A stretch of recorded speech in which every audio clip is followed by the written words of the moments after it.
आप अपनी सेहत का ध्यान रखते हैं? Health for you multi speciality clinic lab लेकर आया है अंडमान का सबसे किफायती डायग्नोस्टिक टेस्ट। सिर्फ 30 रुपए में करवाएं शुगर टेस्ट सटीक और भरोसेमंद रिपोर्ट्स के साथ, या फिर 700 रुपए में करवाएं thyroid test. Health for you में जो आपका भरोसा बन चुका है। हमारी लैब स्थित है श्री विजयपुरम, जंगली घाट, आनंद मार्ग, स्कूल रोड के पास। होम कलेक्शन की सुविधा भी उपलब्ध है। अभी कॉल करें 9933219444 या 0319230653। आपका स्वास्थ्य हमारी जिम्मेदारी। Health for you multi speciality clinic lab, भरोसेमंद, किफायती, विश्वसनीय।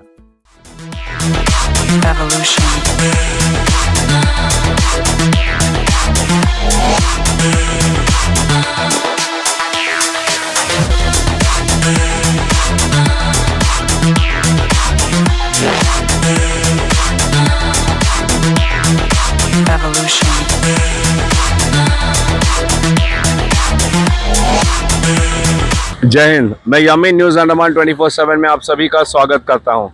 आज हमारे साथ दो युवा खड़े हैं जो डिगलीपुर दुर्गापुर गांव से आए हैं। जो डिगलीपुर हमारा नॉर्थ अंडमान है, वहां का एक हिस्सा है, तो वहां से आए हैं। और हम जानते हैं कि आज हमारे युवाओं के लिए एक सरकारी नौकरी कितनी ज़रूरी है।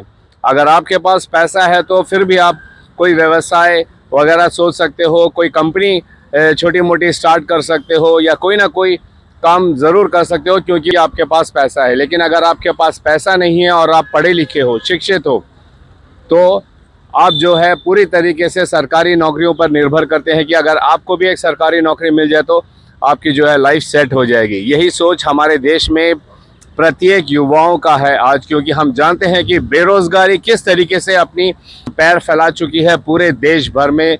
युवा सोचते हैं कि कैसे भी उनको एक अच्छी नौकरी मिल जाए ताकि वे भी जो है अपनी ज़िंदगी आगे अच्छे तरीके से गुजार सकें। इसी सिलसिले में भीमाराज जी और अपना जी ने भी जो है लाइफ गार्ड का जो पोस्ट निकला था अभी हाल ही में, उसमें उन्होंने अप्लाई किया था और फिर इनको काफ़ी यकीन था कि उनका जो परफॉर्मेंस है वो उतना भी बुरा नहीं है। हो सकता है कि जो सिर्फ 50 कैंडिडेट सेलेक्ट होंगे उनमें उनका नाम भी आ जाएगा, मगर किन्हीं कारणवश इनका नाम नहीं आने से वे दुखी हो गए। इंसान अगर हार जाता है तो वो कैसे भी उसको हजम कर लेता है कि चलो मैंने अच्छा नहीं किया, मैं हार गया।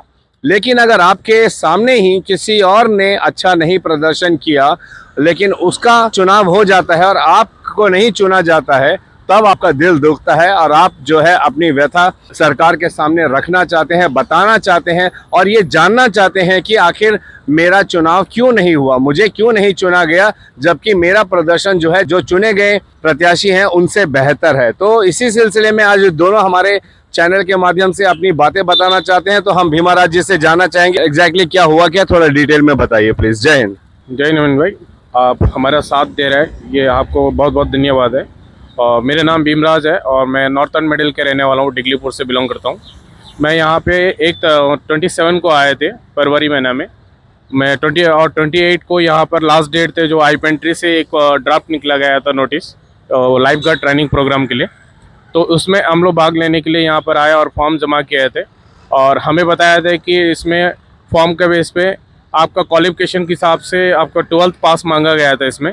और 12th पास हम लोग इसमें परसेंटेज भी है, इसमें मार्क्स भी है और 50 अप टू 50 उनका मार्क्स मतलब परसेंटेज अलग है, उनका मार्क्स अलग दिया जाएगा। वैसे एक्सपीरियंस के भी अलग से मार्क्स दिया जाएगा। तो डॉक्यूमेंट के हिसाब से हमें 6 मार्क्स मिले हैं हम दोनों को, कि हमें 6 मार्क्स और अपना को भी 6 मार्क्स मिले हैं। आपके पास भी एक्सपीरियंस है लाइफ गार्ड का? मेरा 4 साल का एक्सपीरियंस है जो टूर एंड ट्रेवल्स का है, मेरा ऑपरेटर का प्लस गाइड का है। तो इनका पास भी है एक्सपीरियंस और हम लोग यहाँ पे फेस किए थे और आके उनको डॉक्यूमेंट वेरीफाई भी किया था हमारा सामने और हमारे सामने 6 मार्क्स भी दिए थे और बोले थे कि 2 तारीख को आपका स्किल टेस्ट है। तो हमने स्किल 2 मार्च को 2 मार्च को यहाँ पे स्किल टेस्ट है बोला कार्बिन बीच में। तो हम लोग वहाँ गया था कार्बिन बीच में, स्किल टेस्ट भी हमने दिया था 100 मीटर रनिंग और 100 मीटर आपका स्विमिंग टेस्ट। तो इनका मतलब ये नहीं बोला कि कोई टाइमिंग इसमें है और अगर टाइमिंग बेस भी दिखा जाएगा तो हम क्वालिफाई है, क्योंकि हमसे पीछे होने वाले भी जिनका 4 मिनट है, जिनका 4 से 5 मिनट भी है उसमें, और मेल और फीमेल का कोई मतलब कंपेरिजन भी नहीं किया, सबके एक ही ट्रेनिंग और एक ही क्वालिफाई बेस भी बोला था। तो हमने क्वालिफाई भी किया है और यहाँ पे वेरिफिकेशन जब किया था डॉक्यूमेंट, तो उस समय हमें ये नहीं बताया कि इसमें एज लिमिट है। और जब हमने यहाँ पे आके आज नोटिस देखे हैं, कल भी हमें दिन भर यह बैठा है कि आपका रिजल्ट आउट करेंगे, तो कल नहीं निकाला, मगर रिजल्ट आउट कल हो गया, बट उसने शो नहीं किया नोटिस बोर्ड में। और आज मॉर्निंग में जैसे हम लोग पहुँचते हैं, तो पहुँचने से पहले नोटिस बोर्ड में एक 50 कैंडिडेट्स का जो है लिस्ट निकाल चुका है, मगर उसमें हमारा नाम नहीं है। तो हमने जाके उनसे पूछा है कि किस वजह से हमारा नाम इसमें नहीं आया, तो उसने कह रहा है कि इसमें एज लिमिट हमने दिया है। तो एज लिमिट मैं बोला हूँ कि आपने जो ड्राफ्ट निकाला नोटिफिकेशन में, कोई एज लिमिट नहीं दिया, उसमें 33 एज लिमिट बोल रहा है। मैंने बोला हूँ कि आप मेंशन करना चाहिए था, हम यहाँ पर नहीं आते थे, हमारे एक हफ्ता जो है ये वेस्ट नहीं होता था। हम जो काम कर रहा था पहले, वो अपना घर चलाने के लिए वो काम हम कर सकते थे, मगर एक हफ्ता आके यहाँ पे लॉज में हम लोग रुकना, यहाँ पे आपका खर्चा लगभग अभी तक 10,000 रुपये खर्चा भी हो चुका है। एक आम आदमी के लिए एक 10,000 रुपये बहुत मेहनत करता है उसके लिए। तो आपका सिलेक्शन नहीं हुआ क्योंकि आपका एज पार हो गया? नहीं, मेरा एज पार नहीं हुआ है, जिसने एज पूछा है उससे एज मेरा कम ही है। अच्छा। और मेरे क्वालिफिकेशन भी है सही है, और यहाँ पे परसेंटेज आपका एज पार हो गया जी। ओके। और ऐसी कुछ बंदे हैं जो और भी हमारा साथ है, मगर उसने लेट हो गया करके, उनका इंटर आइलैंड में रह रहा है, उनका जहाज मिलना मुश्किल है करके उन लोग चले गया है। हमारा साथ देने के लिए सुबह से उन लोग भी इंतजार कर रहा था, मगर ये न्यूज़ बनने का बाद उन लोग जरूर इसमें कमेंट भी करेंगे, उनका साथ हमारा देने के लिए है। और अभी हम उनको जाके पूछा, आपका सिलेक्शन, आपका तो एज भी है, तो फिर आपका सिलेक्शन क्यों नहीं हुआ? तो मैंने पूछा, तो उसने बोल रहा है कि कुछ नहीं पता। तो हमने पूछा, उसने बोला है कि आपका नाम नहीं है, तो नहीं है बोला। तो मैंने पूछा है कि आपने जो वीडियोग्राफी किया था वहाँ पर, तो उस वीडियोग्राफी को हमारे सामने लिखा है, हमारा टाइमिंग क्या था उसमें पता चल जाएंगे। तो कुछ नहीं बोल रहे। और उसने बोल रहा है कि जो स्विमिंग का टाइमिंग? जी, स्विमिंग का टाइमिंग, रनिंग का भी टाइम था? दोनों एक ही साथ था, रनिंग करके उनका साथ ही साथ स्विमिंग भी। हाँ, तो ये आपने 4 मिनट से पहले किया था? हम 4 मिनट से पहले किया, क्योंकि कंफर्म आपने किया? क्योंकि हमारा साथ में जो किया था बंदा ने, मेरा सामने जो बंदा था उससे कम से कम मैं 5 से 10 सेकंड ही पीछे थे मैं।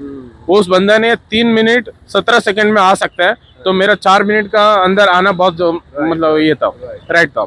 तो उसका बाद भी मेरे से बाद भी जो आया 4 मिनट का बाद भी आया हुआ है, उनका नाम भी उसमें है, लेडीज का भी है, जेंट्स का भी है। और मार्क्स का अगर दिया जाएगा तो डॉक्यूमेंट के हिसाब से जो परसेंटेज में मार्क्स दिया है, एक्सपीरियंस का मार्क्स दिया है, मार्क्स भी हमसे कम है उसमें, उनका नाम भी उसमें है।